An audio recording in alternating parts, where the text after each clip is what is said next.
السلام علیکم خوږو دوستانو، څنګه یاست؟ ښه په خیر یاست؟ د نن ویلوګ موږ روان یو د منګلي پر لوري. دا موږ منګلي ته راورسېدو نو موږ ښه خوندوره کړایي پخه کړه چې اشپزي زه ولرم. د کړایي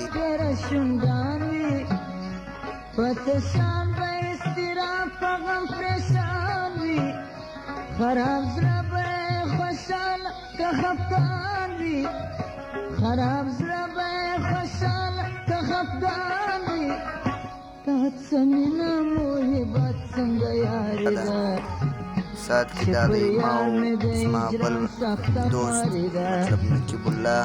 ما او هغه دلته یو کوچنی کلیپ جوړ کړی چې ورته څنګه دی پر یار مې دی ژبه سخته پارې ده.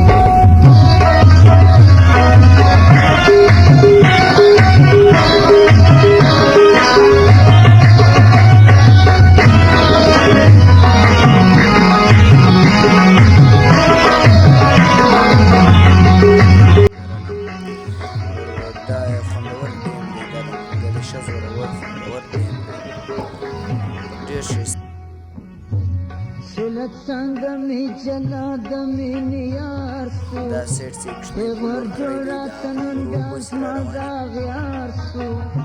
بیا روان راته دلبر پر کم کنار سو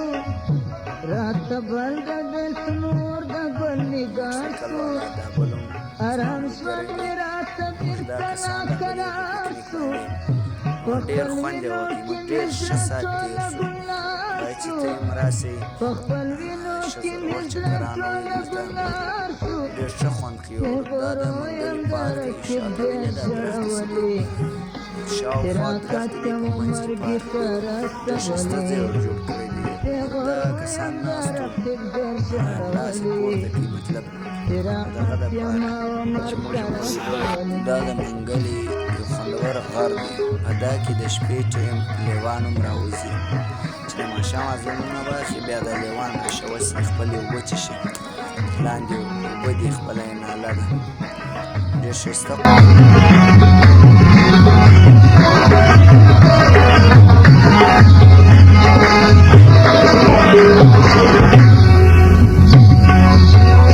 پر کم کور پر کم تاک باندې به شپه وي کما تل کې به مخ د مخ دیوه وي کما تل کې به ګرد شاده اور دلته د موټرسایکل والا بیا وایي مرګ سره ګلونه وړي دارنګه دې زغلی بیا د بل چا په نه د ځان په کیسه کې نه د بل چا په کیسه کې دې داسې پاوه کړي وینې که یاد کړي دا یې ښایسته ځای ولو ښایسته کورونه دي کې ډېر ښه خوند کوي دا یو کوچنۍ بیاله وله داسې پر سایډو باندې خلک راټول سوي وو ناست وو چا امونه خوړلې چا سمتروزې خوړلې چا چیشي خوړل مطلب هر یو اوس خپلې کار کوي دا کور ډېر ښایسته پر منځ باندې جوړ شوی دی ډېر خوندور یې جوړ کړی دی دا کور ماته ډېر خوند راکوي ما د دا جیسه ویډیو وکړله ډېر خوند یې راکوي دا دوی کور ته ورسېدو د نورو ملګرو په انتظار ولاړ یو چې هغه راورسېږي نو به موږ روان شو